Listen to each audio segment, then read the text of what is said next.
Good morning. I am K. Bhaskar, working as Assistant Professor in Department of Chemistry at SRR Government Arts and Science College, Karimnagar.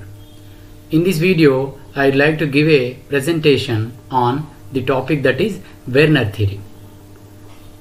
This Werner theory is very much helpful to explain the characteristics of coordination compounds in coordination chemistry. We know coordination chemistry. Coordination chemistry is a branch of chemistry where we discusses the various characteristics of coordination compounds, right? So this coordination chemistry is a important topic. As a chemist, one must have clear idea about the coordination chemistry, because this chemistry, coordination chemistry, has various applications.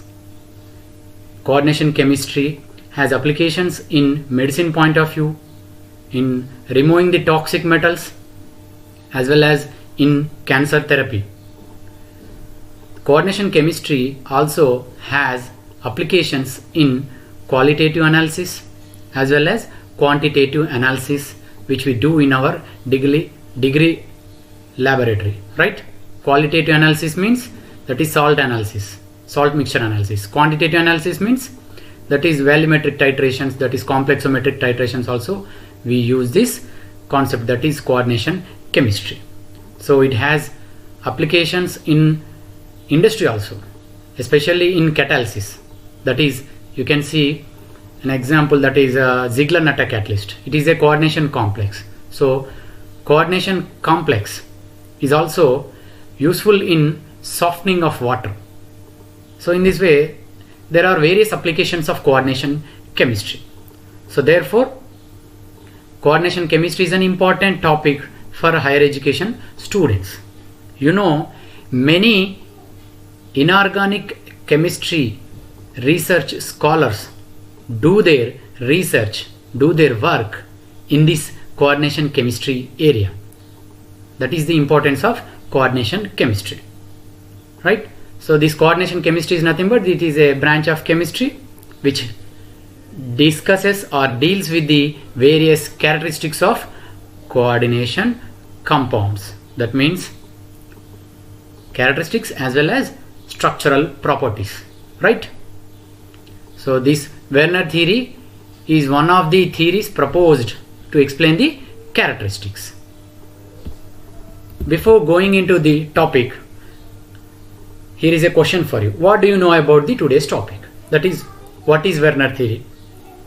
Why to study Werner theory? Right? No need to worry if you don't know, if you don't have any idea about these questions. We will get the answers in this video presentation one by one. Right?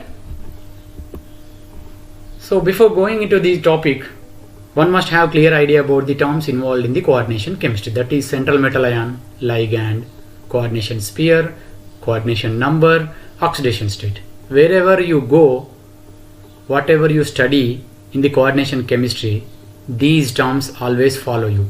So better be clarity regarding these terms, right? I think you know the terms involved in the coordination chemistry, which we come across when we study coordination chemistry. If you don't have idea about these terms, you better go through my previous video presentation where we discussed the terms in detail, right?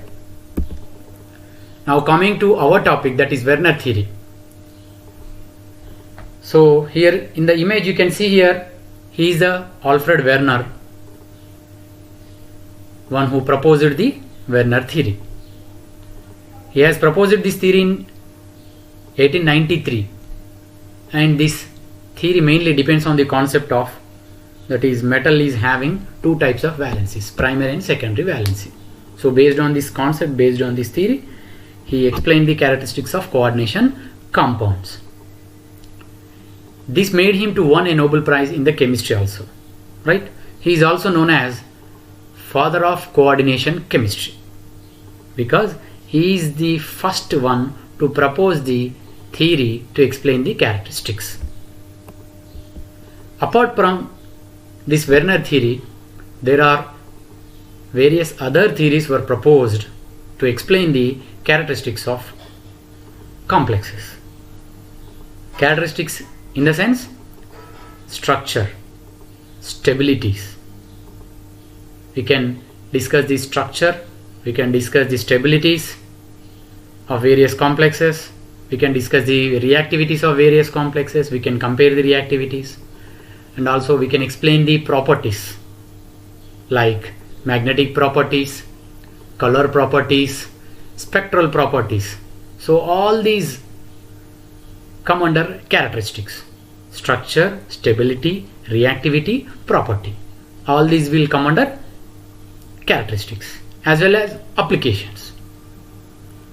So in order to explain the characteristics of coordination compounds, all these theories were proposed: Werner theory, Sedgwick theory, valency bond theory, crystal field theory, molecular orbital theory.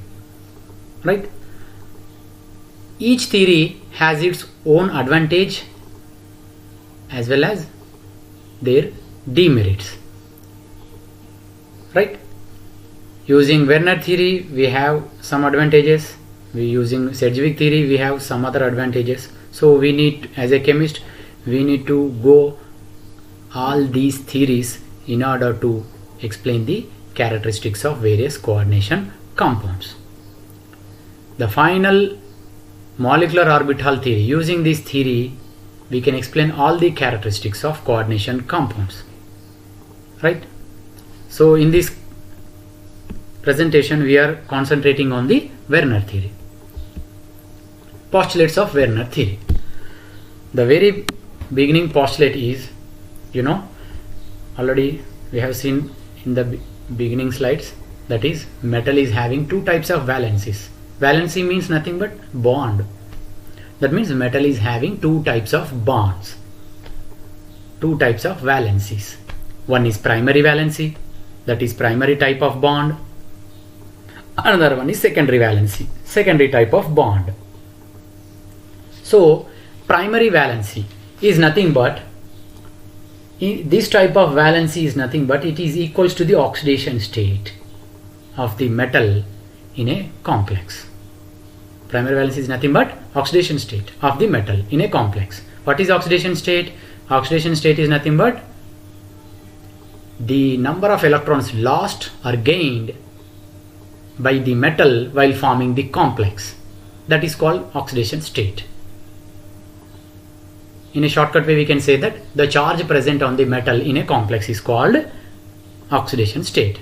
So here the primary valency is equals to the oxidation state of the metal in a complex, and it is ionizable valency. That means when a complex undergoes ionization, these bonds will undergo ionization. These bonds will undergo dissociation.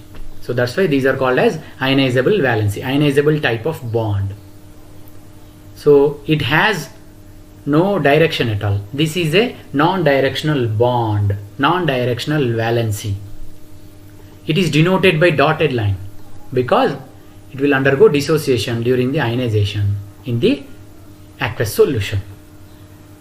And this type of bonds, primary type of bonds, are satisfied by the negative ligands only. Right?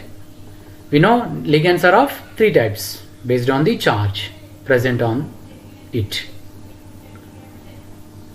Positively charged ligands, negatively charged ligands, neutral ligands. Based on the charge, we have three types of ligands. So here, primary type of valency is satisfied by the negative ligands only. Right? Coming to the second postulate, that is secondary valency. Here the secondary valency is equals to the coordination number. What is coordination number? The number of bonds between the ligand and metal in a complex is called coordination number. So here the secondary valency is equals to the coordination number. This is a non-ionizable valency because this type of bond will not undergo dissociation during the ionization. It is denoted by thick line, that is solid line, because it will not undergo dissociation. Always these type of bonds are always in connection with the metal. So it is denoted by solid line. It has a direction. It is a directional valency. And these type of bonds are satisfied by the negative ligands as well as neutral ligands. Right? And this postulate is very important. That is, in a complex, each metal possesses fixed secondary valency for a given primary valency. Once again, I am reminding you here, this is a very important postulate. That is, in a complex, each metal possesses fixed secondary valency for a given primary valency. Right? Each metal, according to its oxidation number, possesses fixed coordination number. Right? Once again, I am reminding you, each metal ion in a complex, according to its oxidation number, it will possesses fixed coordination number. Right? You can see here in this table, primary valency, secondary valency. Primary valency is nothing but oxidation state. Secondary valency is nothing but coordination number. So based on this table, we can explain the properties of characteristics of complexes. That is, if a metal is having +2 oxidation state, that is primary valency, then it has a fixed coordination number, that is either 4 or 6. Right?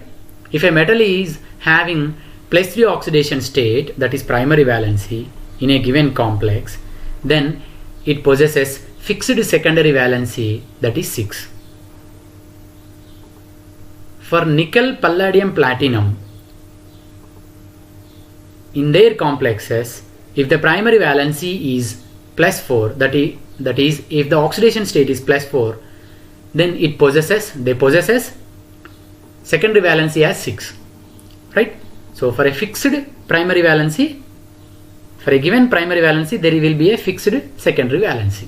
This is the postulate what says. Then the second postulate is geometry of the complex is decided by the secondary valency.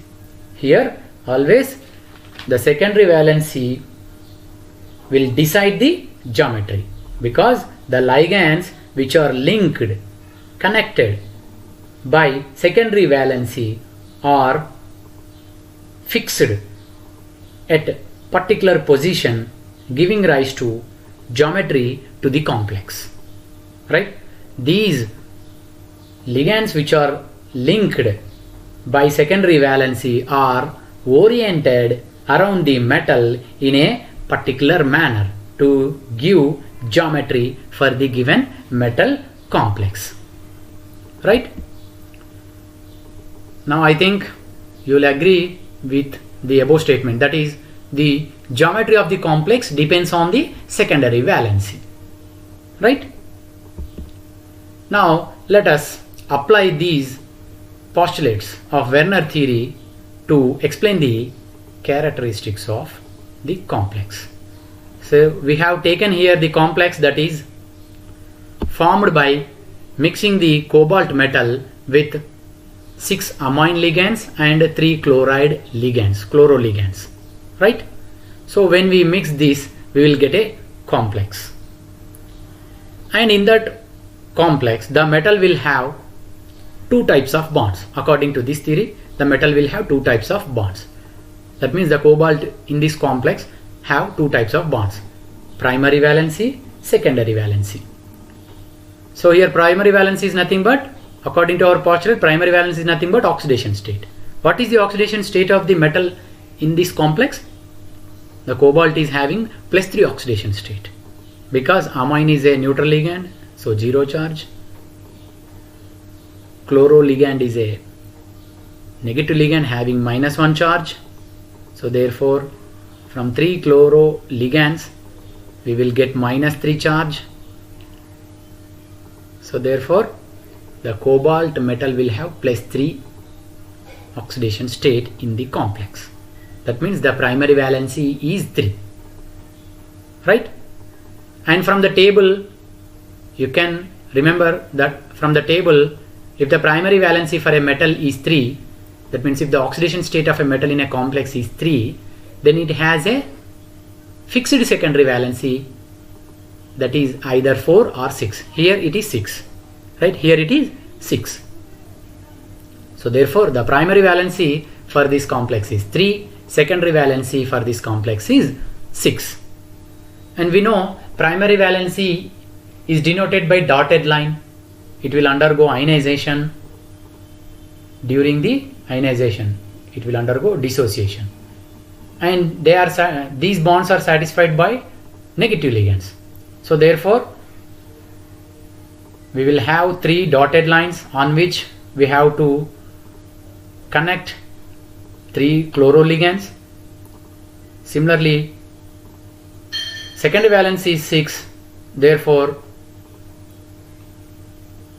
we have to connect 6 solid lines around the cobalt in a particular manner, because the secondary valency decides the geometry.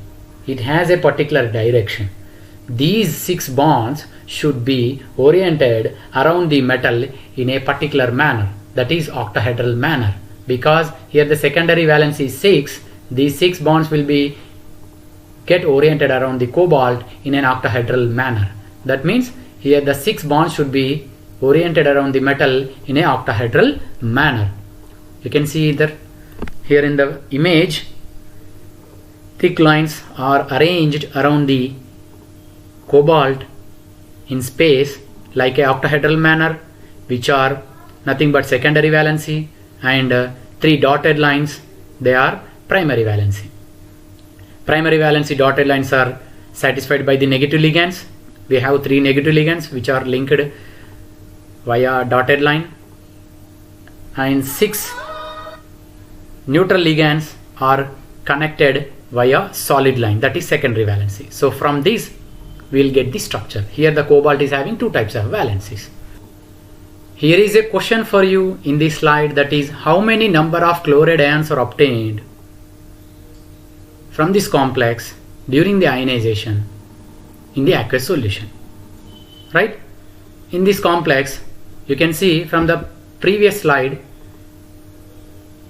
3 chloroligands are connected via dotted lines. That means they will undergo dissociation during the ionization. Therefore we will get 3 chloride ions during the ionization, right? So in this way we can decide the type of the electrolyte as well as number of particles which we get during the ionization. At the same time we can also decide the conductivity property of the aqueous solution, right? We can discuss the 3 things. One is type of the electrolyte, number of particles which we get during the ionization, as well as its conductivity as well as colligative properties, right? So in this complex 3 chloride ions are obtained during the ionization, which we get the answer from this image, right? So here 3 moles of silver chloride required for the precipitation of chloride ions. Yes or no? Right. Let us discuss the other example, that is cobalt when it is mixed with 4 amine ligands as well as 3 chloroligands. So here is the question, that is what is the primary and secondary valency of the cobalt in this complex.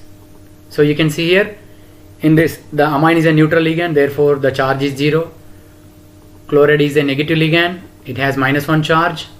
Here there are 3 chlorides, therefore -3. Here the cobalt will be +3. So here the primary valency is +3, and according to the table we can remind that if the primary valency is +3, the secondary valency will be +6. So here for this complex, primary valency is +3, secondary valency is +6. Right? The second question is, how many chloride ions are obtained during the ionization of the complex in the aqueous solution?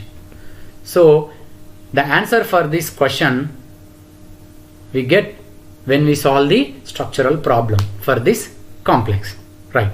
According to the Werner theory, the primary valency is satisfied by negative ligands, which is shown by dotted lines. So therefore here the primary valency is +3. So we need to write 3 dotted lines which are satisfied by 3 chloride ligands. Right here you can see here 3 dotted lines are satisfied by 3 chloride ligands. And according to the Werner theory, if the primary valency is +3, the secondary valency will be +6. That means the 6 bonds will be oriented around the cobalt in an octahedral manner. That means we have to write 6 solid lines in an octahedral manner, and these 6 solid lines should be connected with the neutral ligands. But we are having only 4 neutral amine ligands here. So in this case, what to do? In this case, we have to utilize the negative ligands. We have to utilize the negative ligand. One more postulate I have not mentioned in the beginning of the slides, that is, some ligands satisfies both primary as well as secondary valency. That means some ligands satisfy both primary as well as secondary valency. They are shown by dotted as well as solid line. These ligands are said to be exhibiting dual character. So here there is a deficiency of 2 ligands to connect to the solid bonds. So therefore here the 2 chloride ions which are connected via dotted lines, that is primary valency, will also connected via solid line. That means here the 2 chloride ions will satisfy both the primary as well as secondary valency. So in this way we can give the structure of the complex based on the Werner theory. Right? So here if you look at the image, even though there are 3 chloride ions, but only 1 chloride ion is connected via primary valency.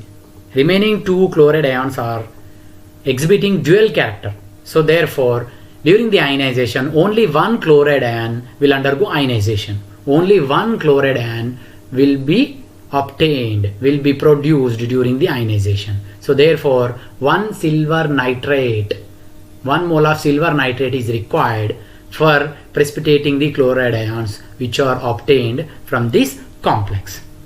Right? Let us solve this problem also. So how many chloride ions are obtained during the ionization for this aqueous solution of the complex? You can see here there are 3 neutral ligands, 3 negative ligands. Here the oxidation state is +3. That means primary valency is +3. So according to the table, secondary valency is +6. That means we have to connect the 6 solid lines in octahedral manner, which we have to connect with the neutral ligands. But here the neutral ligands are only 3. So we have to utilize the 3 negative ligands also. And for the primary valency, we have to utilize these 3 chloride ions. So that means here the 3 chloride ions will exhibit dual character. These chloride ions both exhibit the primary valency as well as secondary valency. So therefore there are no chloride ions which are connected only via primary valency, only via single line. So therefore we don't get any chloride ion during the ionization, because here all the chloride ions are exhibiting dual character. Right?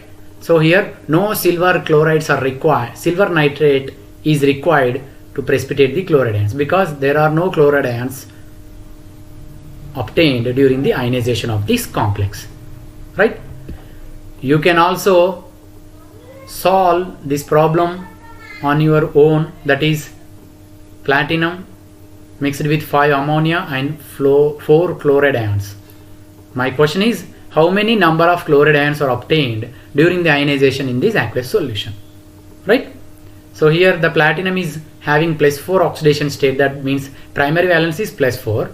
According to the table, for platinum, if the primary valence is +4, the secondary valency will be 6. So here there should be 6 solid lines in an octahedral manner connected to the platinum and 4 dotted lines, right? So you better try, you practice this problem and try to get the answer. That means how many number of chloride ions are obtained during the ionization in this aqueous solution of the complex given, right? So we can say that based on this Werner theory, we can explain the type of electrolyte, right? Just you can see here type of electrolyte. So this is a 1:3 type of electrolyte, because here we get 3 chloride ions, anions, 1 complex cation having cobalt linked to 6 ammonia ligands. So therefore 1 complex cation, 3 simple chloride anions are obtained. Therefore this is an example of 1:3 type of electrolyte. So totally we get 4 particles, 4 ions during the ionization. This is 1:3 type of electrolyte, right? Whereas this is in this, for this complex we will get 1 complex cation and 1 chloride ion. Therefore this is 1:1 type of electrolyte. This is 1:1 type of electrolyte, right? In this we will get 2 particles, and here this is a 0 type of electrolyte, because we don't get any ions, right? And in this situation for platinum, here in this case after solving you can come to know that this is a 1:3 type of electrolyte. 1:3 type of electrolyte where you get 4 particles, right? Applications of Werner theory. We can explain the exact structure of each complex, and also why a particular metal ion will form a particular complex by combining with the particular ligand, right? And it also predicts the structure of different complexes with coordination number 4 as well as coordination number 6. Apart from this, we have one more application, that is it can also explain the isomerism. The last postulate of the Werner theory says that, you can remember that is secondary valency decides the geometry, right? So based on this postulate, according to the Werner theory, it will not only provide the explanation for the formation of isomerism, but also predicts the existence of isomers, right? Existence of isomers. For example, you can see for this complex, this is a complex with coordination number 4 having square planar structure. 2 structures are possible, 2 isomers, that is cis as well as trans. What are isomers? Isomers are nothing but 2 or more than 2 compounds having same chemical formula but different structure, which exhibits different physical, chemical or biological or both properties are called as isomers, and the concept is called as isomerism. So in this way we can explain the structure as well as isomerism for a given complex using the Werner theory. And the demerits of the Werner theory is, based on this theory we cannot explain the remaining characteristics of complex. That is, we did not discuss the stabilities as well as reactivity and other properties like magnetic properties, structural properties, color properties. So these are the disadvantage, that is demerits. Demerits are nothing but we cannot explain the we cannot explain the stability, reactivity as well as properties. Just we can explain the structure only. This is the limitation of the Werner theory, right? Finally, you can summarize on your own about what you have learned about the Werner theory. I think now you are feeling comfort with the Werner theory topic, right? If you have any doubts, you can give a comment in the comment section, right, which will be answered later. Finally, thank you for going through my video presentation. Finally, nurture the nature for the future. Thank you.